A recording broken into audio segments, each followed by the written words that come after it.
But I want to talk about Purple Rain for a minute. Prince's Purple Rain. Because who knows, somebody watching this 20 years from now, and there'll have been a new Purple Rain. They're like, oh man, the Purple Rain that was with Little Uzi or something. No, the one with No. It sounds crazy, but crazier things have happened.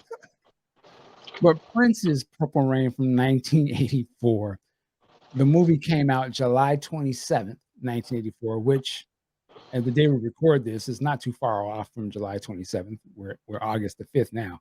But that was 39 years ago. Next year will be the 40th anniversary. And that movie at the time it came out, is it safe to say it was an instant classic? Would you say that? I don't know. Can we say there's an instant classics? We talked about that earlier, but it is a classic now. Would we agree that's a classic movie, Purple Rain? Absolutely. You have to, because of the staying power it has, and still has. Well, that's the the I want greatest to ask. soundtrack ever. This could be a ridiculous. Now, let me also say this: 3 of us here are super Prince fans, so it's almost a dumb question to ask, but I'm gonna ask it anyway. And I don't think Lucas has actually seen Purple Rain, the movie.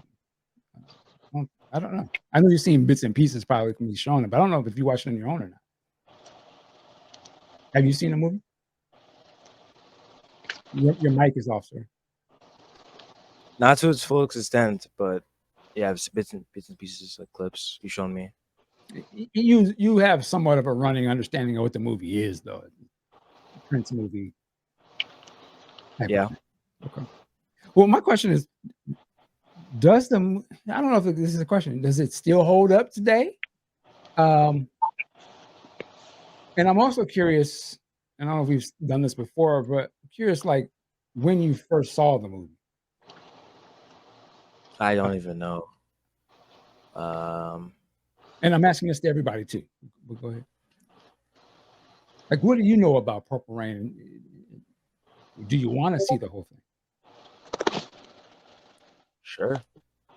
That's perfect answer. Yeah, sure. Yeah, fine. Yeah. You want to expound? We're on a podcast, so you want to take us on a journey? What you thinking? I mean, yeah. The movie's cool. Yeah. I mean, I don't really have I don't know a lot about Prince, so I can't have an opinion on this. I got you. Wow. So what he's telling Michael, so what he's telling us is he don't listen to this show, Mike. Yeah, I know that. Pretty much. I know that he listens to this show hard. I know that for sure. But again, wow. What? Anyway, get at him. Well, the thing is, so with Big Sexy and Aunt Pooh, what does it mean to you? And try to separate yourself from being a big fan, but just when did you see it? And then what's the lasting impression of Purple Rain for you? Well, I saw it opening weekend, and I was already up on it when they released the single When Doves Cry. So I was ready. And I didn't know what to expect. I didn't expect Morris Day to steal the movie. And I saw it in the theater 20 or 30 times, and I was Easter egging that thing to death from day one. Wow. And I think of other, pop stars from that time who've done films, and I can't think of any that came close. Madonna had Desperately Seeking Susan. Yeah, who cares? Rick Springfield did Hard to Hold. Nobody saw it. I can't think of anybody else who did one, much less to that level of penetration and success. Then to have that, to blow Prince up further, it really blew up Morris Day. It's like, come on, man. The movie's iconic. It really is. And that word's overused these days, but it fits here. Because I was thinking the other day before we decided to talk about this, I was thinking, man, Morris just retired from touring. He's been on stage doing the chili sauce for what, 39 years? Damn. Because people want to see it. There it is. And we go to Ampool, but I also want to throw this in there. Objectively, looking at the movie, I can't say anything bad about the performances of the musician parts of the music performances, but overall, the movie, do you think it's a good movie in its totality? One thing they could have taken out, though, left on the cutting room floor is when he smacked the old girl around and threw the other chick in the dumpster. They could have left that out because that's not going to hold up well over time. But and again, you're not expecting to see the Godfather in there anyway. These are musicians. They ain't actors. But it was good. Why would you say you want that part taken out? It doesn't age well. You never want to have your protagonist in that light of smacking a woman around. Never. Would you say the same thing about like a gangster movie where the protagonist is killing people? Like with the protagonist parts of the Godfather with the violence. When did Michael Corleone smack a woman around? Oh, so I think you're saying it's about it's a woman. You can smack anybody else, you kill people. Yeah. There are lines you just don't cross, man. Interesting. Tell your hero cross. And this is the part. Let me put on my goofy conspiracy, bro. This is the part where the black man Morris Day throws a white woman in the garbage. He threw a woman in the garbage. God don't mean shit. He threw a woman in the garbage. Actually, he didn't do it. Jerome did it, but at Morris's behest, you know. Right. What I'm saying, they threw a white woman in the trash. They threw her in the garbage can. Yeah. Yeah. To me, I agree. Because Mark is saying like the protagonist is backing up and beating up on a woman, and I'm like, yeah, Prince. Those two scenes, it's like, yeah, especially because at the end of the film, he gets the girl. He gets the same girl that he didn't put hands on twice. Yes, and we didn't see him apologize or say he was wrong or anything. He did a song. Well, I mean, if you want to interpret Purple Rain as his apology, I guess. But essentially, he played a song and she came running with the panties. That's what she did. I'm a cape for this. I'm a cape for the side. Go ahead. And the other thing is that, to this day, people still look at Goldfinger, and there's a scene where James Bond smacks the woman on the ass and says, "Get out of here." And people still look at it like, yeah, that makes people uncomfortable. And I look at it, I'm like, yeah, they was wild back in the late 60s. Well, let me say this.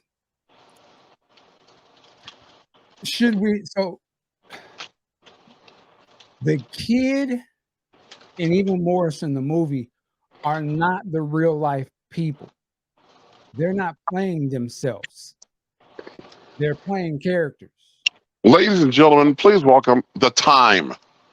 Right, but that's a fictional movie, though. That's not an autobiography. They're named after, they're based on them, but they're not them. You're right. You're right. Prince's dad up there busting guns and beating the woman. That's a story. My point is to say, though, are we saying, though, that we should not have stories about men, in this case, who are fuck niggas? Should we only have stories about people who are righteous? Because then that's why I said, then wouldn't you take all of these movies that we heralded that are about the most heinous stuff of slaughtering people, Scarface, all these other ones, should those not ever be made either because you're uncomfortable of the image that's going on? It's just a story about a young fuck boy. Excuse me. You're right. The kid was a fool. That was the point of the movie. He didn't apologize at the end, but why should he? He didn't learn his lesson. It's just because it didn't make you feel good that these are somewhat despicable characters. I think we make the mistake of associating the real world Prince as the kid. That's not him. So if he was smacking girls and doing all, that's a character on a movie he's doing that, not the real people. Wait. I think we're both speaking to the movies. And to me, I'm only speaking to the movie. Yes. How the kid Right. behave, because the kid is the protagonist of the film. Right. And the protagonist, and there's certain ways that you do supposed to write the protagonist. And the protagonist Actually, no, there isn't. smacking up No, there isn't. the That's not protagonist so- smacking up the but- woman and not having that come to Jesus moment at all is No, does, he's Exactly. an does anti-hero. kind of not we sit do right. superhero movies on that all the. He's an anti-hero. Now, I'm not telling. I'm just talking shit. Suckers will have a problem with Batman v Superman or Man of Steel because there's too much destruction on the screen. I can't handle that. Well, then that's you. But maybe you shouldn't read or look at this type of storytelling because you can't handle what's on the screen. We shouldn't be saying that we can't make movies that have death and destruction, or in this case, women, and unfortunately, sometimes kids getting in the front. Those stories happen in real life. But they're not the actual people in the real. We don't condemn Al Pacino. Well, he shouldn't be playing. He shouldn't have killed all them people in the movie. And we champion him playing those roles because we know that ain't him. Nobody said you can't make these movies. Nobody said that. Why can't Princeton get the same thing? Nobody said you can't. Because it's uncomfortable for some people today to see a woman getting slapped or thrown in garbage on screen. But what if somebody wants to tell the story about a pimp? We can't tell that story because people get uncomfortable. That's a seeing that imagery. pimp, exactly. Whereas That's this what character, that character is. And if the All kid of- is an asshole and he was strange in the movie, he talked goofy to her throughout the whole thing, but she allowed herself to be talked to like that. oh wow, now you victim. Wow. Wow. Apollonia should have called him off the rip. Give me that there on your book. Nigga, I don't know you. What are you talking about? Taking The views she got on the expressed bike. by Michael Dean Yeah, do she got not on the reflect motorcycle Amplu at and all. let this brother drag her out to the woods. Right? Real sisters would never did that. And then Real sisters. Okay. jumped her goofy ass in a lake naked. Yeah, she got to take the L on that. doing that. And then when the brother said, all right, get on, and then he playing, Nick. And To this then day, I still do that. and then he drops you off dripping wet. And then you gonna give him the Gucci the next time you see it at the club. Stop. She allowed herself. And then this brother, she living in a hotel, paying day rate, right? You don't live, she ain't from that city, paying day rate, and then blow her money on a guitar. I'm basically blew her money on a PS5 for this nigga, the equivalent of a PS5. He gave it to him, and what did he do? Slap this shit out of her. Should have. Why didn't she call the cops?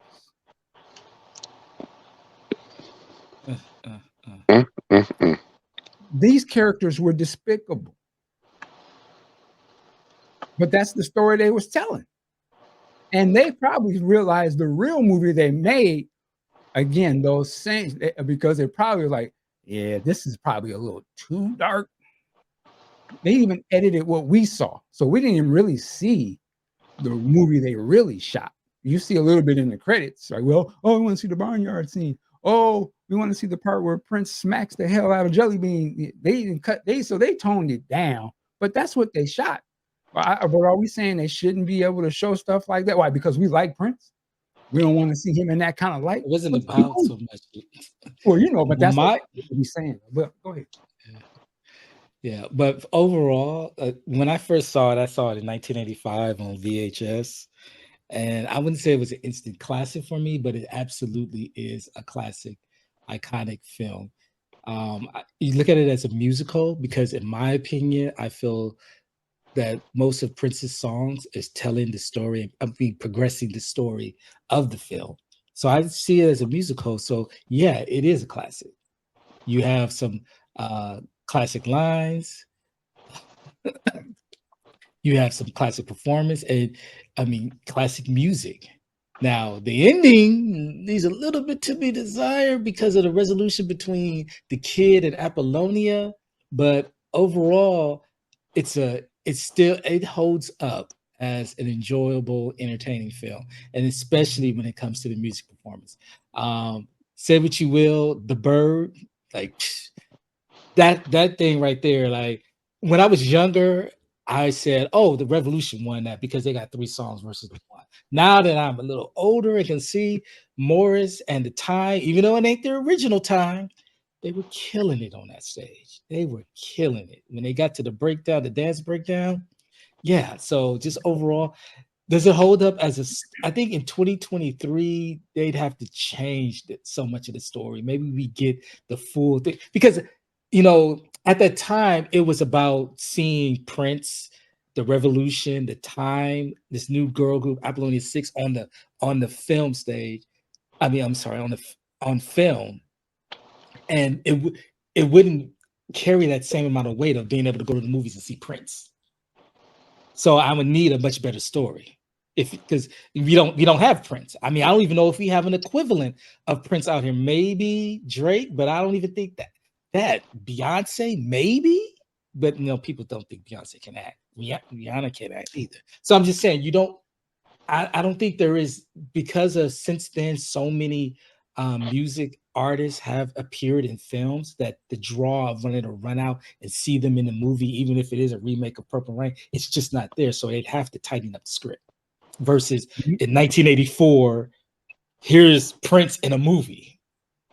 Do you think Prince was a good actor in the movie? No, not at all. Well, I've seen worse. I've seen worse. He wasn't bad, but he's not an actor, but he wasn't bad. Now, By Under the Cherry Moon, yes, absolutely. Oh yes, but Purple Rain, nah. I mean, and that's the thing is like, because I believe Morris and Prince's first role, and Morris looked like a seasoned actor, or at least he carried it. He had enough swag to pull it off. So when you and I understand, yeah. Now Morris took acting lessons though. He was ready. They're playing 2 different roles. Morris is more of the comic relief, the fool, versus this brooding the kid. But Morris pulled it off way better than Prince did. And to go back to what Michael said, you can tell these stories fine. This movie was designed to get Prince and his team over as pop stars, and that's why you didn't see that shit on stage. We're taking Purple Rain on tour. Great. You gonna smack a woman on stage? No, we ain't gonna do that. You don't want to have that visual when you're trying to take that visual you have on the screen and put it in front of people in concert. You don't want them identifying that guy with that act. That's what I'm saying. But you do, though, because that's what got them to come to the show, was that visual of that guy doing that stuff on screen. That's what made it work. I mean, that's what blew it all up. The music was popping. When Doves Cry was led you to go see that movie. You saw that movie. You saw the performances. It was really the thing that blew you. Whoa. And now I want to go see this live. And they did those performances live. They didn't do the movie, the other stuff, like you said, but that's the other stuff is what got you to come, though.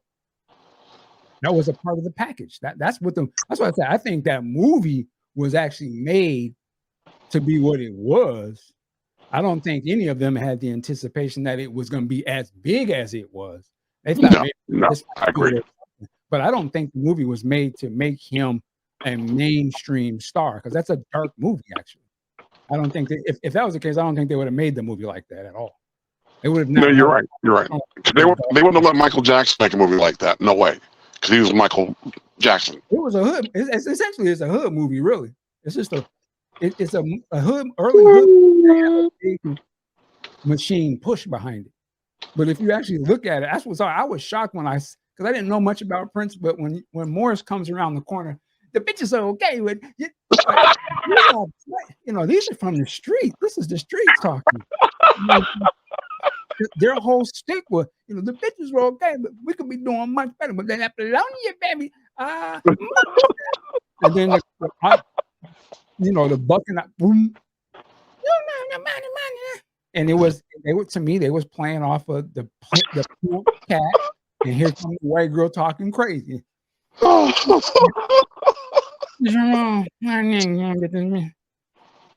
man, but the bitch is okay. And everyone died. Maybe when you saw it, maybe at home they were, but in the theaters, I saw it open at night. No, they laughed. They laughed. They were laughing their ass off. Oh, they some fools. Them niggas fools. That's what they was playing. That's the whole Morris. Their whole stick was they okay. They from the town. Yeah. I'm here for more. What's the pastor? Pastor. And then they in the club. We gonna kill him. What? I got them hoes. Oh, let me holler at old. I mean, they was doing all of the spiritual. How you doing tonight? Yes. You the finest motherfucker. I'm like, excuse me, what did you say? You look nice tonight. You feel me? Yeah, okay. That's all he was doing. That's what made it work, really. You glad I mean you say what? All right, pimpin'. Yeah. I think that's what Cherry Moon was like. We identified what really worked besides the music. What was Morris and them that really made that? Let's do the next movie. Just do that. But Prince is gonna play Morris. And now, if he would have done the performances in Cherry Moon the same way they did the comical bit, that movie would have been an absolute smash. If they did the performance of the music in the movie, yeah, they missed a big opportunity there. The only thing was really missing from it. It would have been an absolute smash. And speaking of missing things in Purple Rain, the one thing that I noticed off the rip, to use your phrase, is movie starts, we see like so crazy. I'm like, my first thought was, where's Dez? Okay, fine. And then we get into the time, I'm like, okay, hold up. Where are Jam and Lewis? Where is Monty? What the fuck? And that's what really threw me off kilter for a moment. Because we didn't have, internet back then. Right. I didn't know. I had no idea they weren't in the organization anymore. None. Yeah, and I know y'all in the comments. I know it's getting. How dare Mike say that? We're just having fun. Relax. Or anything else? Purple Rain. And I just got off of doing the What Does Prince Do podcast this morning. We talked a lot about the First Avenue concert that sort of sets the stage for Purple Rain, the album and the movie. And I remember just watching that concert, and I'm like, wow, this was a monumental show. Like it's such the blueprint, and it's such the heart almost of what all of this is standing on.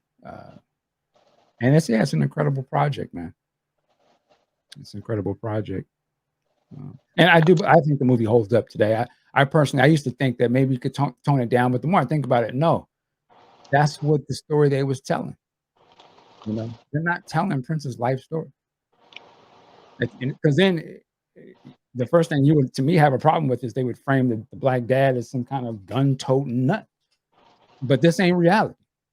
So if I ain't got a problem with that, then I shouldn't have. This is the world they're telling. This is not Prince's life. This is a dramatization of a story. They just happen to be using their real names because they're not actors. It's probably easier to sort of make them act like themselves, but we're not telling his life story here. This would be a whole different movie, I would imagine. One thing that stands out, and since we've actually interviewed this gentleman, I'm gonna bust some balls a little bit. We've had Alan on the show, Alan Leeds, the guy, manager of Paisley Park, worked for James Brown and all kinds of insanely talented people. And he popped in, kid, 5 minutes. What was that hair? Woo! He had a Bernie from room 222 afro back there. I'm like, come on, Alan, come on, we can do better than this. That was the style. That was not the style. you know, he was. You saying he was on this? They clone Tyrone. Hey, if anybody, it would be Allen. Yeah. Kid, 5 minutes. All right. Any last things you might want to add to this? Well, all right.